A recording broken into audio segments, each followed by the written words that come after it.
Instagram scroll பண்ணும்போது இந்த line என் கண்ணில் பட்டுச்சு. என்னன்னா, தீயில் இறங்கியவளுக்கும் தீயில் பிறந்தவளுக்கும் எழுதப்பட்டதோ இதிகாசங்கள், இதிகாசங்களும் வருத்தியது பெண்ணைத்தானே அப்படின்னு சொல்லிட்டு இந்த லைன் என் கண்ணில் பட்டுச்சு. தீயில் இறங்கியவள்னா சீதை, தீயில் பிறந்தவள் எனக்கே யாருன்னு தெரில. கமெண்ட் பார்க்கும்போது திரௌபதின்னு சொல்லி போட்டிருந்தாங்க.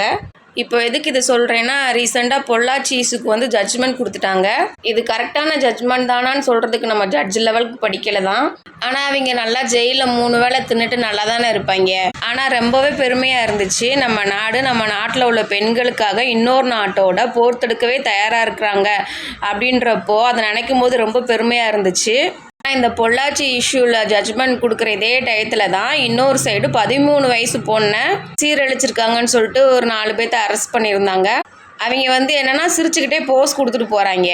அப்போது அப்படி என்ன பண்ணிட போகிறாங்க, இந்த மாதிரி தானே ஜட்ஜ்மெண்ட் கொடுக்க போகிறாங்கன்னு சொல்கிற தைரியத்தில் தானே இந்த மாதிரி இஷ்யூ திருப்பி நடந்துகிட்டே இருக்குது.